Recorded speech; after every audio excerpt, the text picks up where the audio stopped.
Welcome once again. My name is Derek Terrell, and I'm the Director of Member Engagement with the Coalition for College.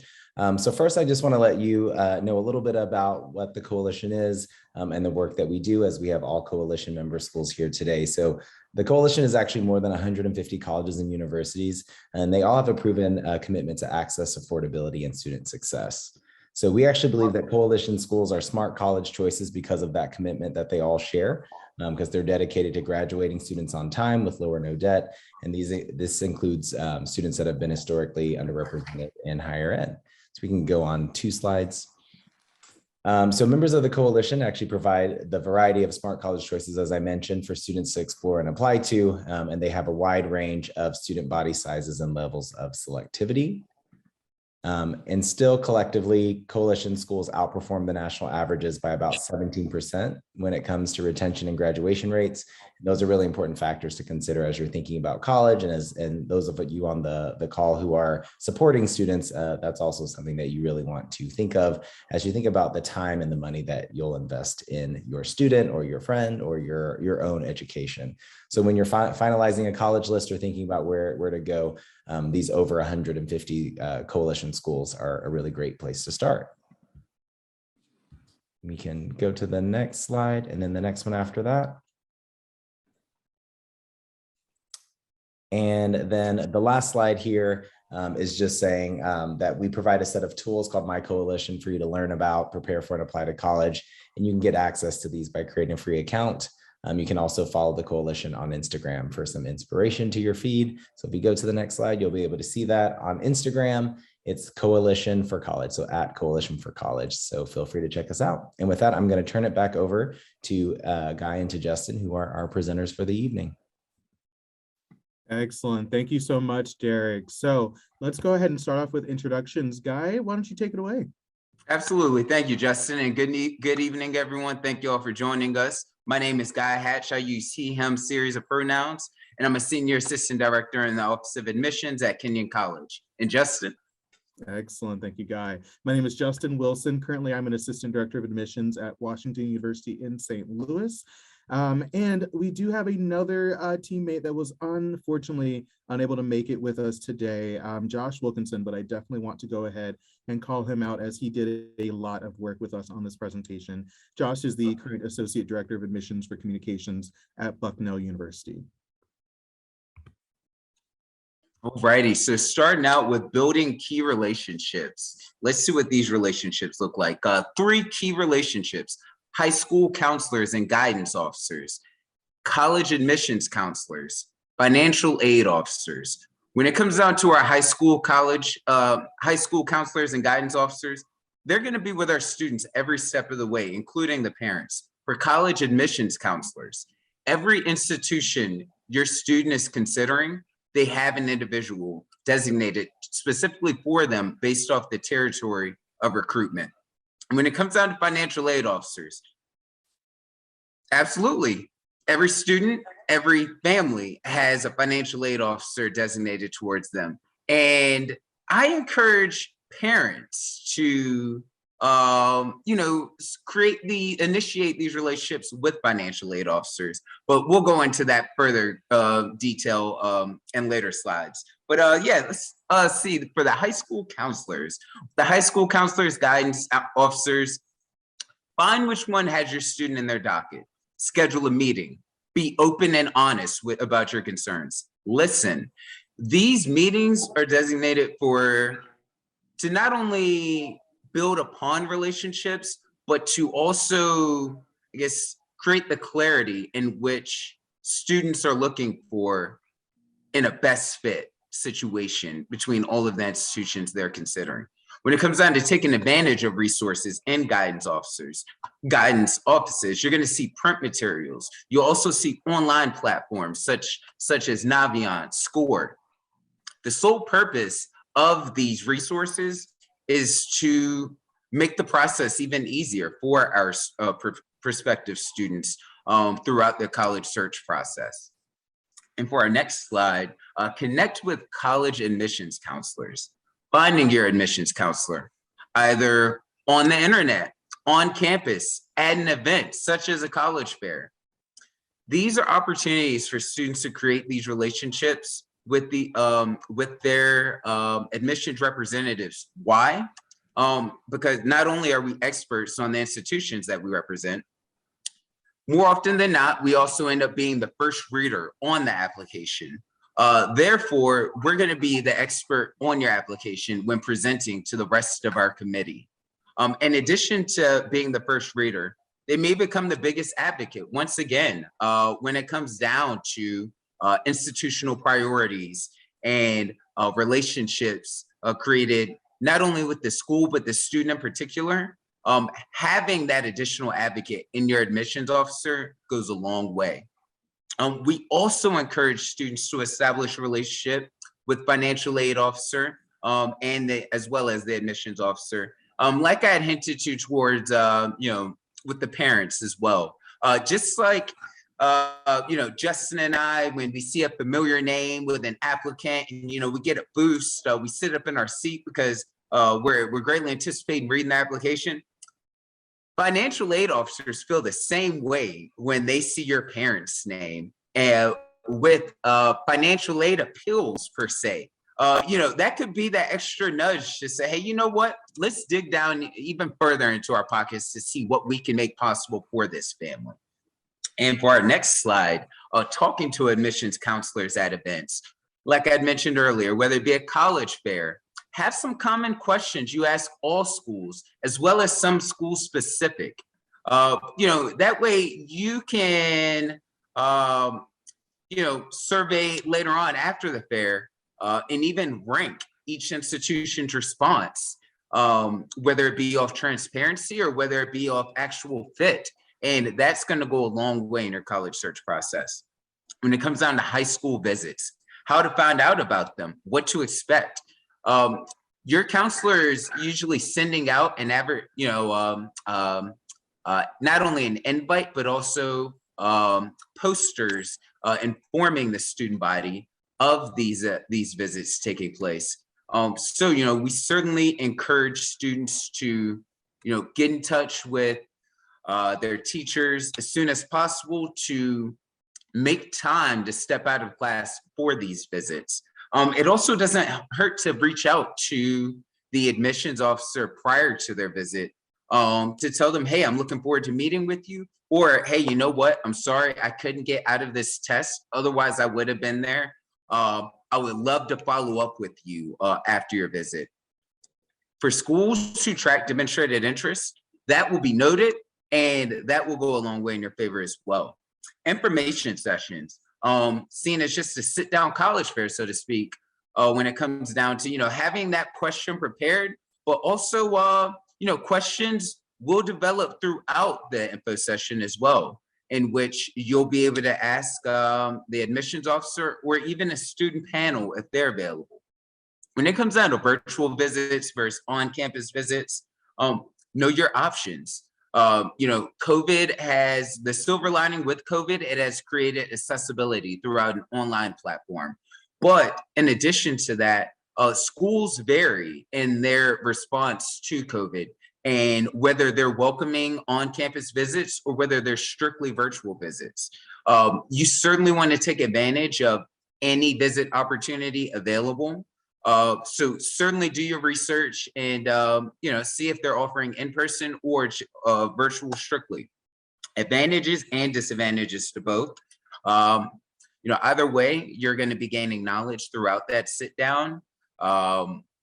And, your questions will be, fielded towards the end. And I think, the only disadvantage with a virtual is the sense that you're not physically there on campus to see students in their natural element. But with campuses opening up, more throughout these times, you certainly will have that opportunity to visit campus. Interviews, they vary from institution to institution. Some institutions offer interviews, others don't. Some are optional at that. So certainly look into whether interviews are an option, who you'll interview with, whether it's in a recent graduate, a current student, or strictly your admissions officer. You certainly want to take advantage of interviews if you're interested in being interviewed. If you're not interested in being interviewed, do not feel pressured whatsoever. And for our next slide, don't sweat it. Remember to relax, be yourself. You don't have to know anything, but be sure to bring your questions. Admissions counselors want to talk to you. You know, it's such a stressful process throughout the college search process. And just keep in mind, as admissions officers, we're going through this in a repeated cycle. So if we could, provide any sense of guidance and clarity to questions that might be lingering, that's what we're here for. Please never feel as if you're a burden.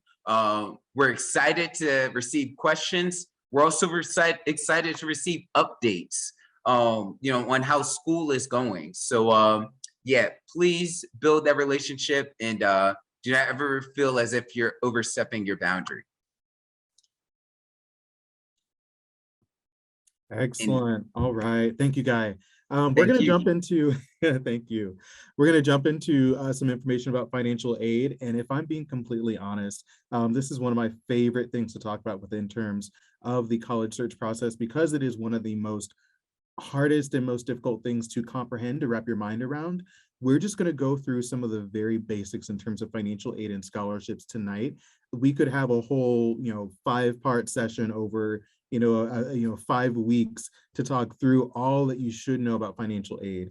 But I want to highlight something that Guy said before we jump into financial aid.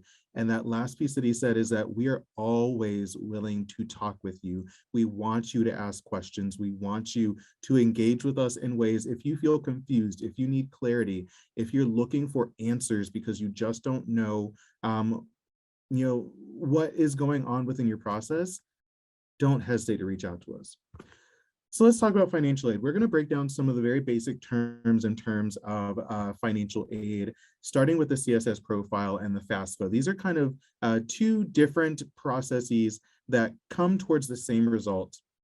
So the CSS profile and the FAFSA are tools that your financial aid counselors and your financial aid team at the different institutions that you are or that your student is considering. These are 2 tools that we use in the financial aid office to judge what your family's financial contribution will look like in terms of college. We'll judge what kinds of financial aid that we can award you on the federal end, on the state end, on the the institutional end, and we'll talk a little bit more about what that aid looks like as well later. But these are tools that are free to fill out. In fact, the FAFSA starts with the letter free. It's the free application for student aid, and these tools are what we utilize at the university level to really judge and make sure that we are creating packages that fit what your family can actually afford to to pay for that college education. Again, going back to the EFC, estimated family contribution, that's what's going to come from the CSS profile and the FAFSA. So that's literally just saying from the CSS profile and the FAFSA standpoint, this is how much your family can contribute to your college education. And then that institution will take that information to be able to judge and say, this is how much aid that we're going to be able to give you from our institutional dollars. This is how much aid you're going to get from the federal and the state government, etc. Now, not every institution utilizes the CSS profile. I want to be very clear. Every domestic institution in the United States is going to suggest utilizing the FAFSA. Not every institution requires you to complete the FAFSA. Most of us do. But the FAFSA is very, very widely used in the United States. The CSS profile, not as much. There are about 400 institutions that actively use the CSS profile. But you'll want to make sure that you keep in touch with your financial aid counselors and that you ask them, or you see on the website, if they do require the FAFSA, if they do require the CSS profile, you'll want to make sure that you know what is expected in terms of forms to fill out, profiles to fill out for that financial aid aspect of things. We're going to talk about need. So when we talk about need on the university level, that is what we consider students and their parents and their families, their guardians, to be able to, that's the aid that we're able to go ahead and give you all because your family cannot afford to pay the full lump sum of what it costs: tuition, student fees, room and board. College is expensive, right? Let's just be completely honest with ourselves.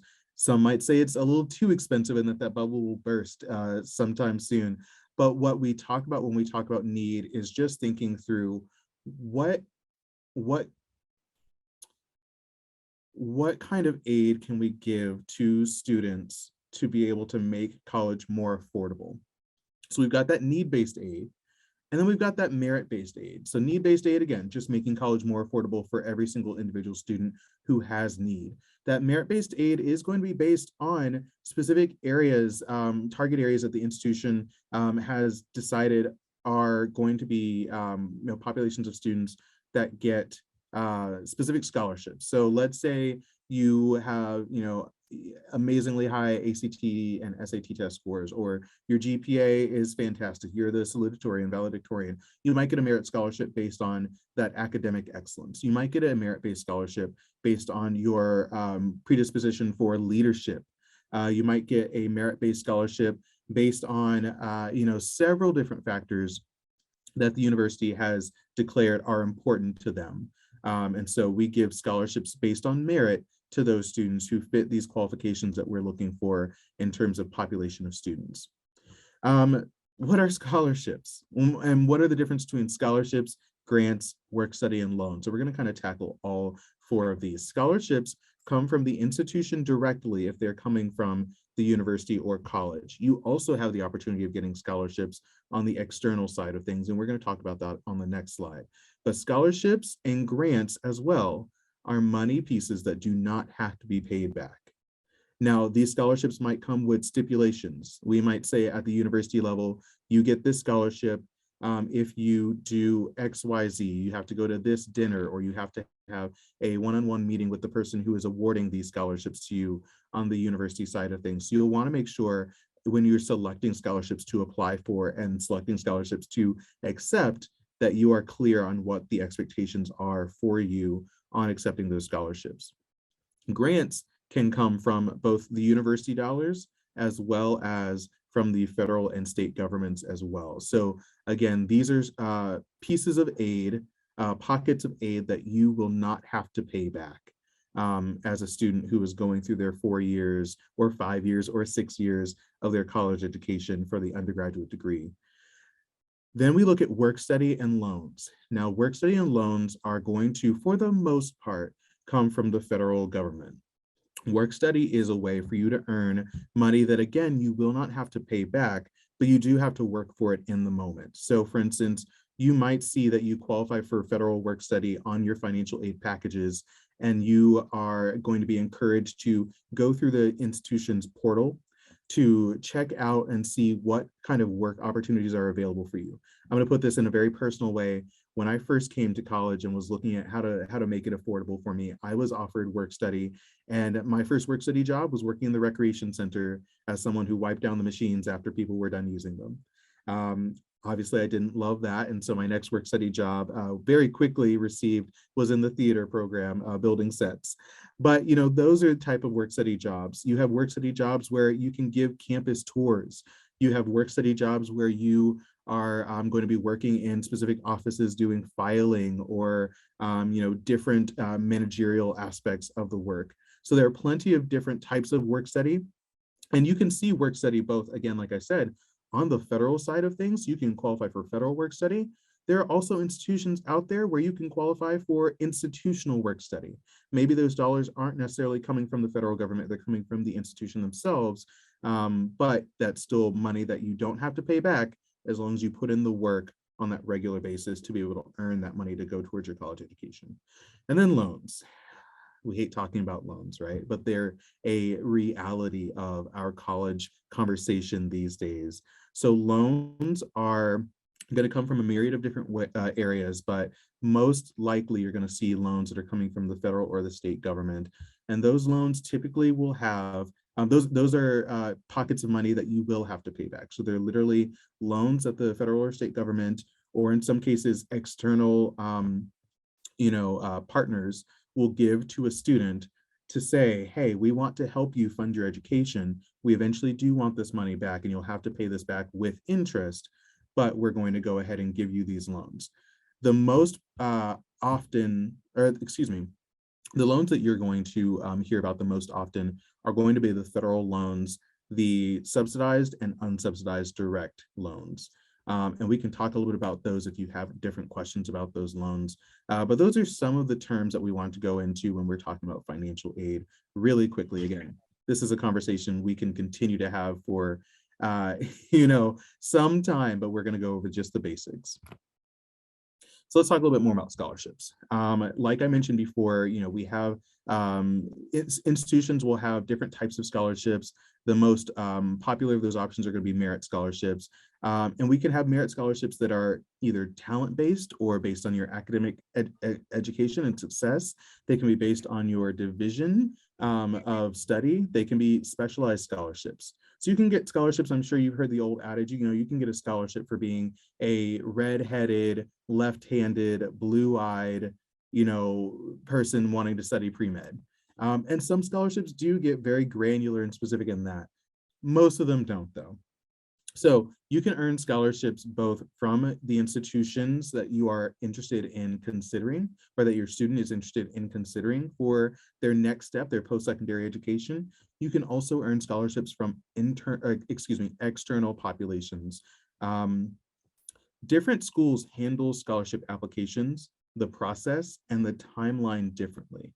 What that means is that what WashU does in terms of scholarships and how you're supposed to apply for them and who is qualified for different scholarships, that's going to be sometimes very different than what Kenyon offers in terms of scholarships and what their process looks like. So again, going back to making those connections, making those relationships with your admissions officers and your financial aid officers, you're going to want to make sure that you make those connections, you make those personal connections to be able to ask those questions of how does your scholarship process work.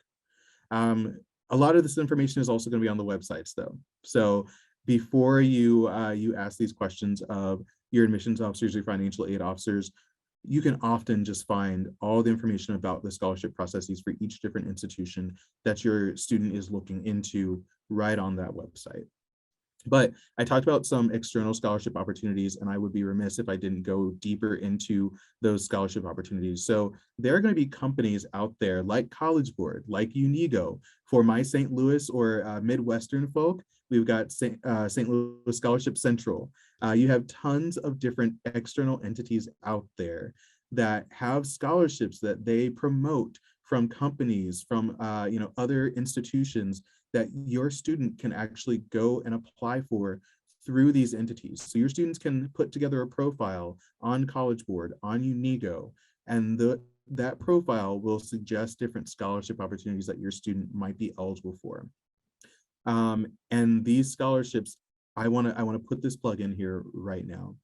There are millions of scholarship dollars on all of these websites that go to waste each year because students say, well, I'm not going to apply for these external scholarships because everyone is applying for these external scholarships and I have no chance. Or I have to write a 500-word essay and I'm really busy in school right now, so I'm not going to apply for these scholarships because I don't have time to write essay upon essay upon essay.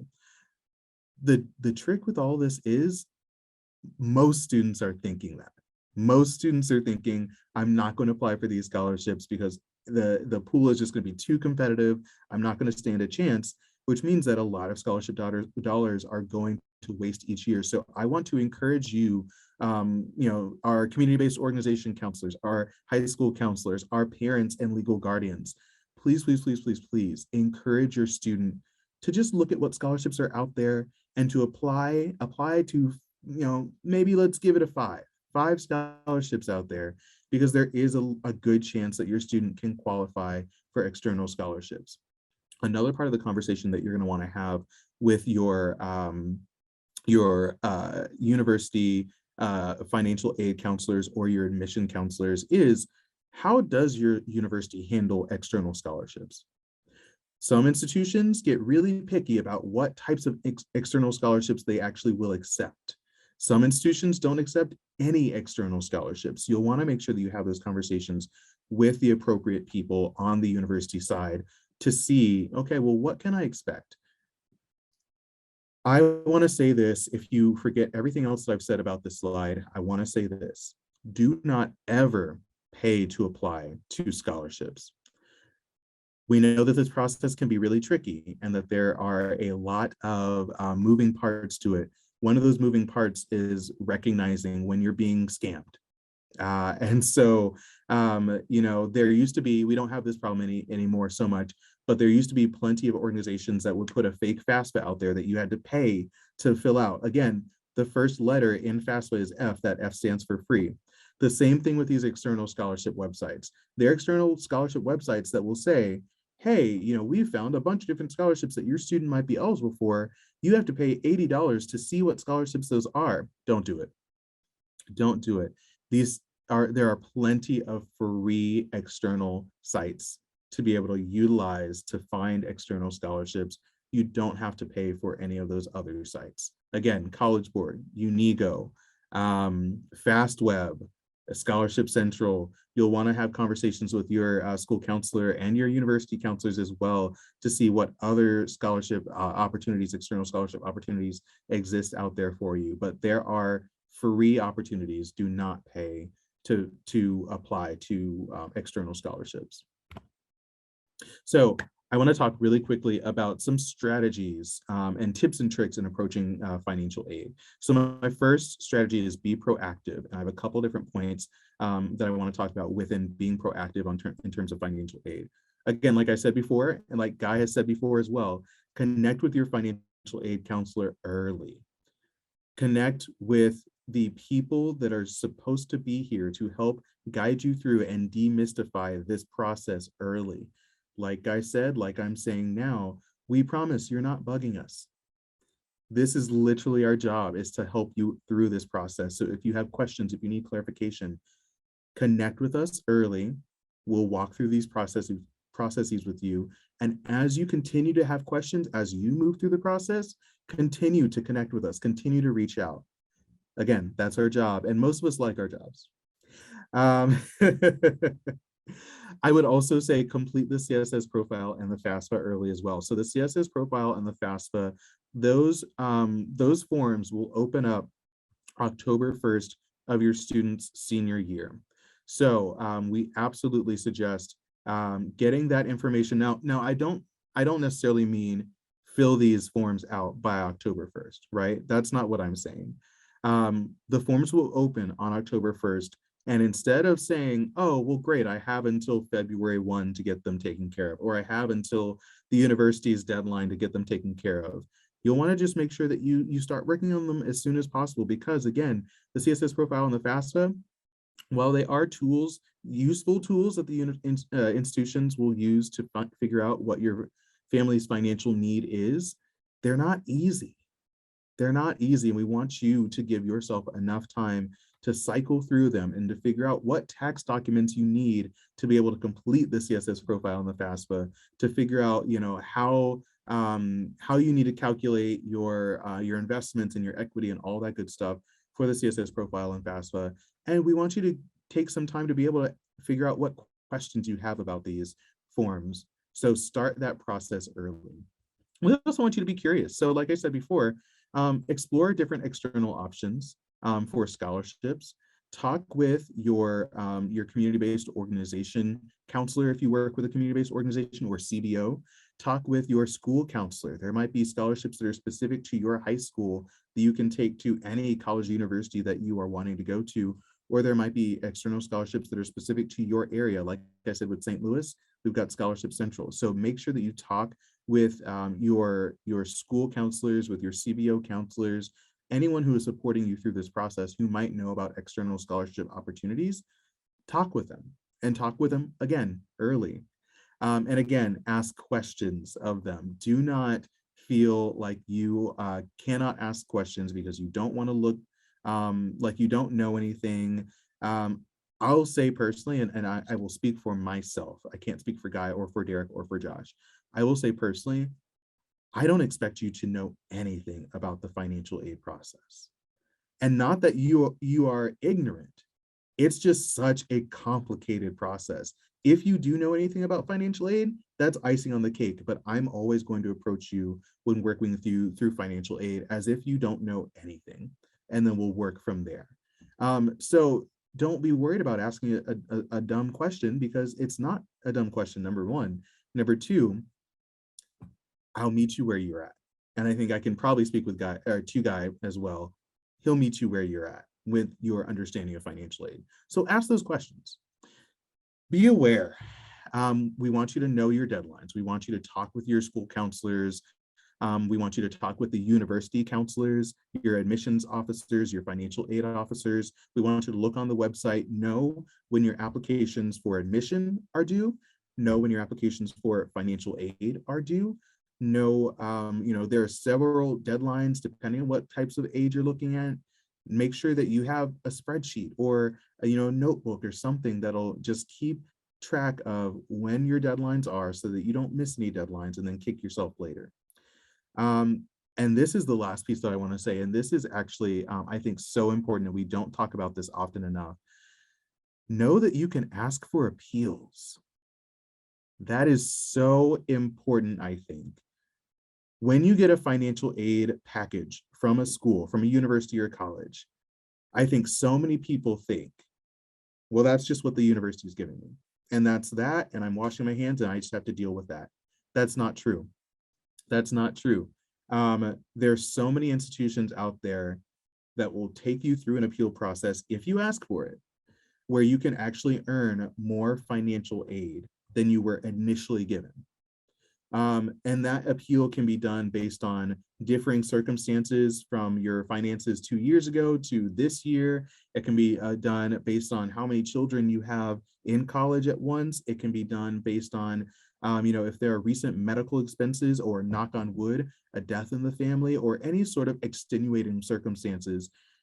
And if you're not sure if your circumstance is extenuating enough to be able to ask for an appeal, ask for it anyway, because you never know. Don't think, oh, well, that's not serious enough.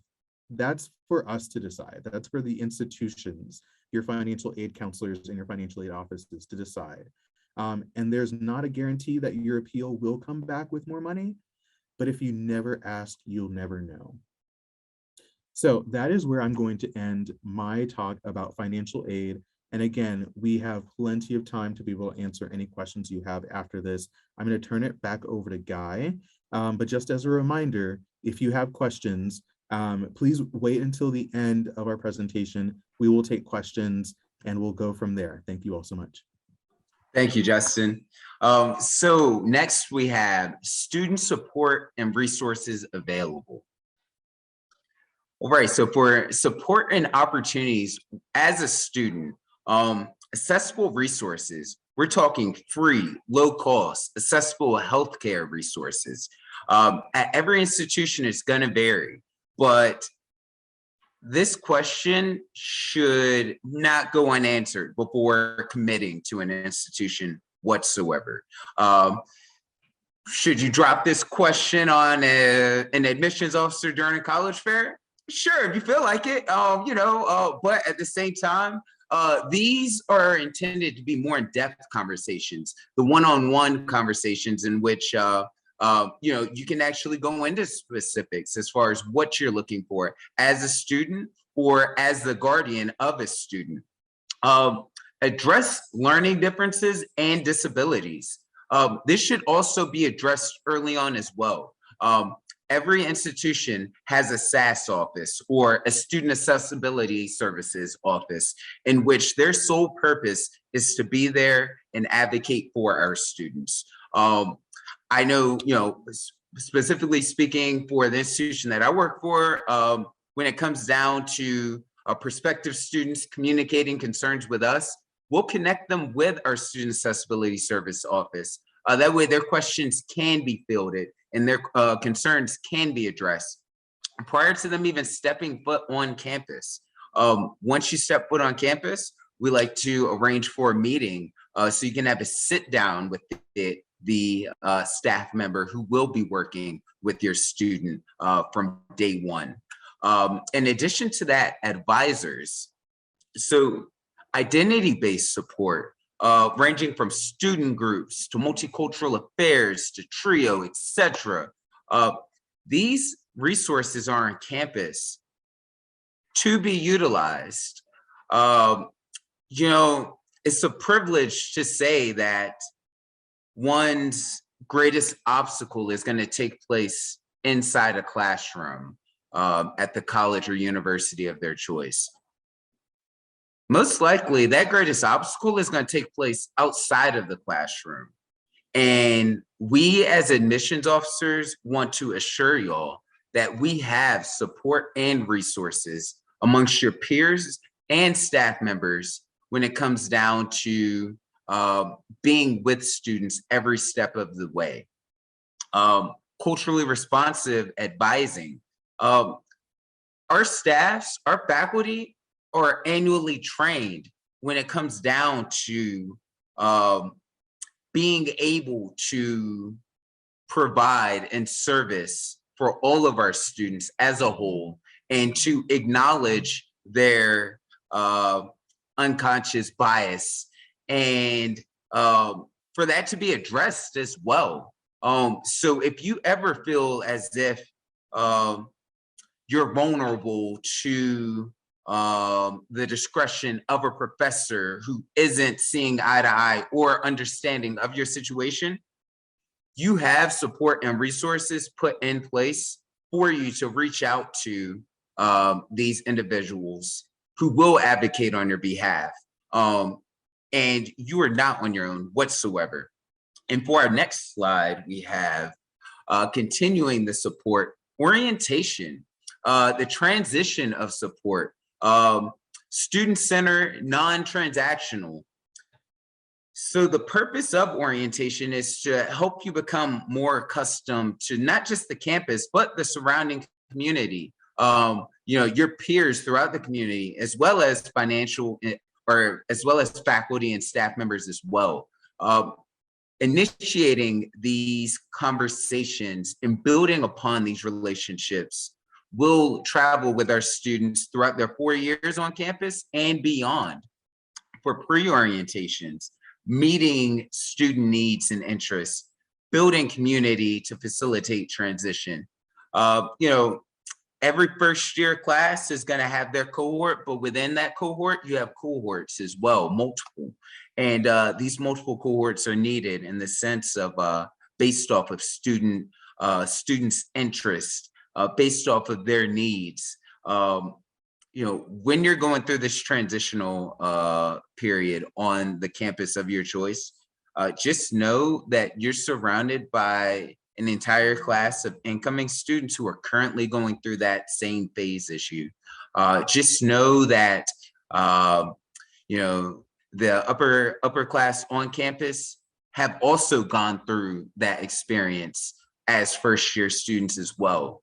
So you're gonna have support and resources surrounding you.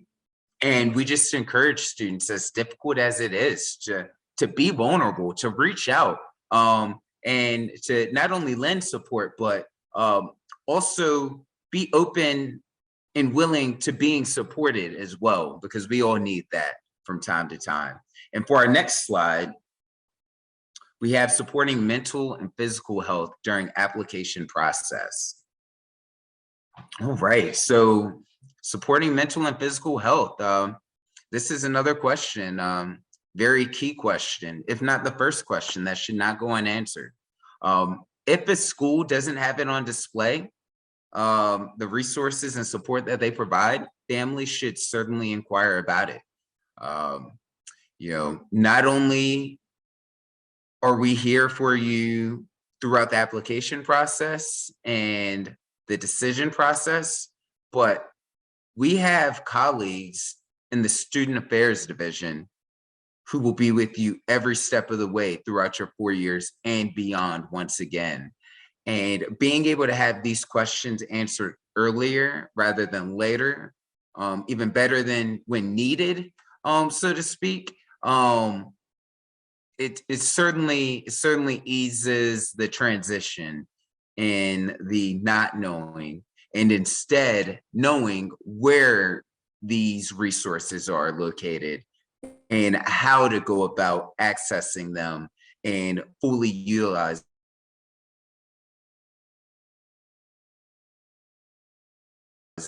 them. Uh, Perfect.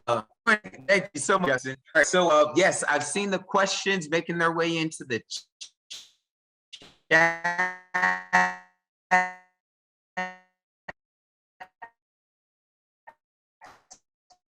Excellent. Thank you, Guy. Yes, so we please cycle them. We are more than willing to talk through questions you. But before we answer those, I want to head over to the last slide and just give you the information for how to get in contact with us directly. So again, Guy's email address is there. My email address is there. Josh's email, even though you didn't get to meet him tonight, is there as well. Please feel free to get in touch with us if you have any questions specifically about our institutions.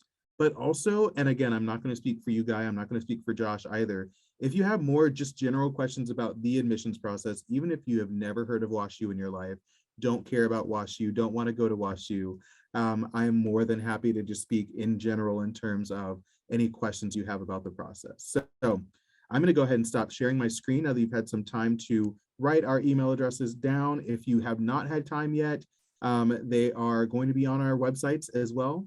So let me go ahead and stop sharing my screen. Excellent. I can see all your faces here. And let's get into some questions. Explain FAFSA. And again, if I explained the entirety of FAFSA, that would take us all night and into the morning. So there are so many different moving parts to that. But again, the FAFSA is the free application for student aid. And the FAFSA is essentially the tool that we utilize as institutions on the financial aid side of things to really judge what aid your student is going to be eligible for on the federal, the state, and the institutional side of things. So we have grants, we have scholarships, we've got loans. The FAFSA and the CSS profile are tools that help us judge what your family is going to be eligible for in terms of aid to make college a more affordable option for you all. In terms of just in general with the FAFSA, we do take a look at your family's financial situation. We take a look at your family's income. We take a look at your family's investments. We'll take a look at everything that the FAFSA asks for. And typically, if you've done this is something that is new, parents who have done this process before, relatively new. The FAFSA has actually made it a lot easier for you to load a lot of that information in, just using a direct tool that links to the federal government's tax component. So you have the opportunity of not having to go through and look at every single I-20, every single, excuse me, not I-20, 1040, every single tax document that you have, and just be able to, if you've already done your taxes for 2 years ago, because the FAFSA is going to be based on your tax information from 2 years ago. If you've already done those taxes, there's an easy process to just automatically load that information in. I know that didn't explain everything about FAFSA. So again, if you have any more questions about the FAFSA more specifically, there is a student.gov excuse me, website for the FAFSA. And you can also, again, just get in touch with myself as well for a more detailed explanation. Let's see, next question we have, what does CSS stand for? I've been doing this job for a while now, and I don't know that I could actually tell you what CSS stands for. Guy, Derek, do we know what that acronym is? I'm going to point over to Derek. I'm hoping Derek knows. Yep, it's the College Scholarship Services profile. And I will drop a link here to that website as well. Thank you, Derek. I know all about what it does. Couldn't tell you what those letters meant. But excellent. Thank you so much, Derek. I appreciate that. And again, with the CSS profile, that is going to be used on a limited basis. So there are some institutions that will not require you to utilize the CSS profile. There are some institutions that only utilize the FAFSA. So you'll want to make sure that you get in touch with your specific financial aid officers for the institutions that you're looking at, or just look on the website and see, do you require the CSS profile? Yeah, and then go from there. How do we know who our financial aid officer is? Do we have to find one? Are they from our high school? That is a really good question. And thank you for asking for clarification on that. I really appreciate that. So how do you know who your financial aid officer is? Your financial aid officer is going to work specifically for each institution that you are looking into. So you're going to have a different financial aid counselor for each individual college or university that you or your student is looking into. Typically speaking, the colleges and universities are really good at telling you directly who your financial aid counselor is. We'll do that on your portal. So typically you'll know once the student has applied and they have a portal that gives them the opportunity to check in on their application. That portal will oftentimes give you information on who your official admissions officer is, because we have different designations depending on what our territories are, and also who your financial aid counselor is. If those portals don't tell you, or if you want to find out who your financial aid counselor is for WashU or for Bucknell or for Kenyon or for whatever institutions you're looking at before your student applies, you can ask us. Yep. You absolutely can ask us. You can talk to your admissions officer, and your admissions officer more than likely will have that information already of who the direct financial aid officer for your student would be. And Justin, yes. just to piggyback off what you just said, every institution as well will vary in how we designate students for financial aid officers. Specifically at Kenyon, I can tell you that we do it based off the alphabet. We'll split it right in half. And from letters A to L goes with one of our financial aid officers named Angel. The reason I remember that, because that's the easiest way. When I'm like, hey, what's your last name? I can tell you who it is. So the day that Angel retires will be the day I'm like lost as far as I don't know who you're, but yeah, Justin, you got it. I just had to throw that in. Absolutely, I appreciate that, Guy. Thank you. Next question we have is, will these slides be available after this presentation? And I think that we can make them available for our guests, right, Derek? That's something we can do. Perfect. Yeah, so we will go ahead and make those available to you all, so you have that information. And again, you'll have our contact information. So if you're like, well, I know Justin said something and it was on that presentation, just go ahead and email me. That's perfectly fine. We'll chat more. Excellent. So the next question, when would be the best time to visit campus? I love this question. Nora, thank you. I'm going to call your name out, Nora. Thank you for this question. No time to visit campus. And again, there are other higher education professionals on the call, so you might disagree with me, but my personal opinion is that there is no bad time to visit campus. Now, there are some times where, depending on what you're looking for from that campus visit experience, there are some times that are better than others, but especially because we know we're all busy. We all have things, multiple things going on in our lives. We have our own jobs. We have our, our kids doing hockey and theater and all that stuff. We're busy people. If you have to fit your campus visit in on a Sunday afternoon, that's the only time you can do it, and the admissions office isn't even open, but you just want to walk around campus, that is a-okay. So thinking about some of the best times to visit campus, depending on what you're looking into. So if you're wanting to see the actual campus experience, the vibrancy, the students walking around, how they interact with the campus, how they interact with each other. Obviously, it's not a great idea to visit the campus during a fall or a winter or a summer break, right? If you don't care about that stuff, or if you're just coming to see the campus, admissions, more often than not, our admissions offices are open all year round, all 12 months, even during, especially actually, during the winter breaks, during the fall breaks, because we understand that there are other people, there are high schoolers on fall break as well, and that's typically where students want to come and visit campus the most, because you have the time. So yeah, is there a best time to visit campus? No. But if you're wanting to see more of the campus culture, definitely visit during times when we are not on break. And you can find, again, that information on when each institution is on break. If you look on their website, typically speaking, it's going to be called the academic calendar that you're searching for. So if you even just type in the search bar on WashU's website, academic calendar, you'll be able to see a list of all of our different breaks. So thank you for that question, Nora. Justin? Yes. So some folks had accidentally sent questions to me directly, and I cannot copy and paste them and put them back in. So if you don't mind if I ask some of these. Go for it. So the first one that was asked to you all was, does your probability of being admitted get penalized if you file for financial aid? That is a really good question. And I'm glad you asked that question. So Guy, I'm actually going to let you answer that first. Oh, well, so sorry, I felt so strongly against that as a bias in the sense that certainly not at, our institutions, but yes, in theory. All right, so Justin, you go ahead, and then I'll go off of your lead. Sure. So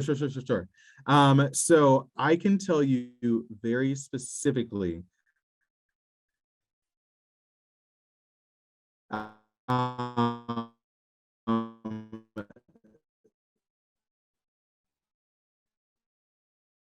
there's a trend with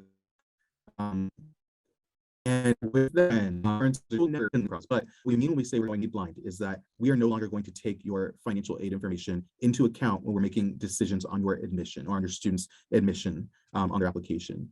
So there are some schools, and I hate to say it, but there are some schools who do still take that information into account. And if you demonstrate need by filling out the FAFSA or the CSS profile, there might be different ways that they take that information and look at it within your student's application process.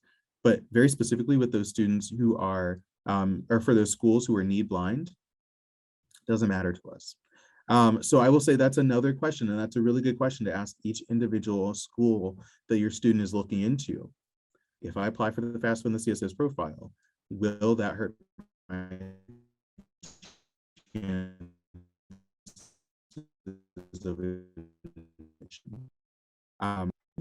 Absolutely. And from the other end, as far as being the schools who isn't need blind, we are need aware.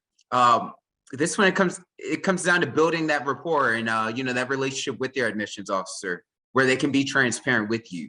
Us being need aware ties more so into our commitment to meet 100% need for all of our students. So you applying for financial aid, will it lessen your chances? Absolutely not. It is making us aware and giving us a heads up. Hey, this student needs this much, and the last thing we're going to allow are finances to dictate our commitment, our mutual commitment, in the sense of y'all applying and us admitting y'all. Simply telling our financial aid office, giving them a heads up, hey, this amount of money is estimated to be needed. And once again, do not be afraid to appeal whatsoever, because we will make that happen. But at the same time, each institution is different, and that comes from a relationship that you built as well. But yeah, Derek, next question. Yeah, the next question was about how you all recalculate GPAs and the importance of GPAs. That's a really good question. So how we recalculate GPAs, if I'm being completely honest, is a topic that we don't talk about openly in the process. We try to be as transparent as we can, but there are some aspects of the admissions process that we do keep a little bit too, we keep close to the vest. So I can tell you specifically for WashU, I can't give you that information, unfortunately. However, the second part of that question, Derek, was, how important are GPAs within the admissions process? And I can tell you that for WashU and for most other institutions that I've had experiences with, we work on a holistic admission process, meaning that GPAs are not important. Test scores are not important, but we're not just looking for the people with the highest scores and the highest GPAs.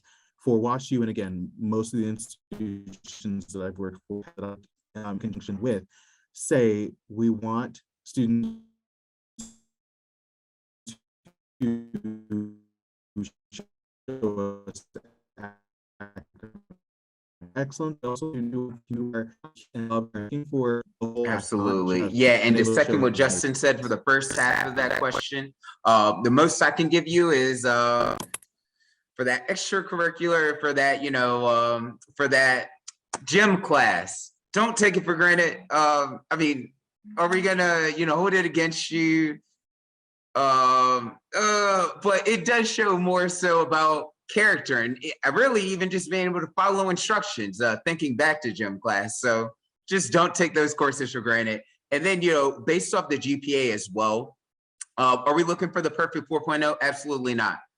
We like to see that a student has been challenged, hell, even knocked down before they set foot on campus. The last thing we want is for you to face an obstacle in the classroom on campus. We'd like to see what your response is when bouncing back. So yeah, we're looking for the level of rigor throughout your course selection, more so than the perfect GPA. And Derek. There was another one. It's a little long, so I'm gonna go ahead and read it. Though it's how would you view this situation for two different students? One student that's very involved in clubs after school, has taken some leadership in those. And then the other one is involved in basketball early on in the years, freshman, sophomore year, but they haven't been able to take as much leadership role. So what I'm sensing from this is leadership versus non-leadership and length of activities. How do you all view those kind of things? Yeah. So every student in our processes is reviewed on a case-by-case basis. In the context of their high school, in the context of their geographic area, we like to do a little bit of digging on our end to see what kind of opportunities are available for your student based on what area they're living in. All of that good stuff is taken into account. Again, that holistic admission process, right? But in terms of how we would view those two students in just a very a broad sense, what we typically look for is for sustained extracurricular activity. Now, I'm going to say that and also understand that we've just spent the past 2+ years in a pandemic. So there might be a follow-up question that some of you have, if you haven't already asked it already, in terms of, well, how do we take that into account when we're looking at the admissions process? And I can tell you that, again, we use that context very, very seriously, and understanding that sustained extracurricular activity in some cases just could not happen, right? We understand that. We're not going to hold that against your student. Now, leadership versus non-leadership. Would we love to see that your student is involved in 5 different clubs at campus, on campus in high school, and has shown taken leadership opportunities within 2 of those clubs? For sure. However, we're not necessarily going to judge your student on whether or not they have been elected by a group of their peers, knowing how peers can be in high school, on whether or not I'm trying to be diplomatic, but we're not going to judge your student if they weren't the popular one that was getting elected to all these leadership positions. If they can show us that they were a part of something, if they can show us that they were taking their extracurricular activities serious, whether or not they were the president of this and that and the other club, that's okay. Again, we just want to see that sustained extracurricular activity on their application. Yeah, absolutely. The second what Justin said, depth, not so much breadth. Do not stress yourself out about the 12 slots that are available. We're not looking for those to be filled. Also Justin's point, what's the community filled with leaders? Not much is getting done.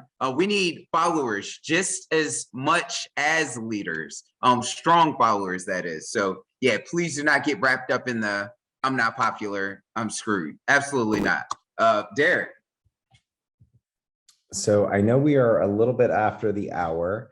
So maybe I'll take this last question that is here, and then we can wrap up. Just so you all know, I'm going to drop a link in here as well. We do have another session later this week on Thursday called Ask Us Anything, and it will be for coalition member schools. And literally, you can just come in and ask them anything. So there will be no presentation portion. You'll just come in and drop in your questions, and you can hear from other great admissions folks like Guy and Justin here. So I'll drop that into the chat right now. And then the last question that I'll have you all answer is the one that is right before that, which is, are summer classes important to do or to take for college applications. So I'm assuming maybe getting involved in summer programs or anything like that as a part of high school. Yeah, let me speak to that really quickly. We want you to be active during summer, whether it is taking summer classes, whether it is being involved in summer programs, whether it is I'm working over the summer, or whether it is I am, I'm at a summer, a summer camp. We want you to be doing things during the summer, not just sitting down watching SpongeBob all day, all afternoon, right? What it is does not matter to me and my team. As long as you are making an active use of your time in the summer and during the school year, what you're utilizing your time with, as long as it's meaningful to you, is meaningful to us. Yep. Like Justin said, community involvement above all else. And we like to, project and, foresee you joining our community while continuing that passion and level of engagement. But yes, to Derek's point, I know we have to wrap up, so I'll go ahead and pass it back. So Derek can drop the mic. All right. Well, I just wanted to say a very huge thank you to Guy and Justin for taking the time out and sharing their knowledge and their advice with us, as well as asking or answering your questions. And then thank you, of course, to all of you all who submitted questions.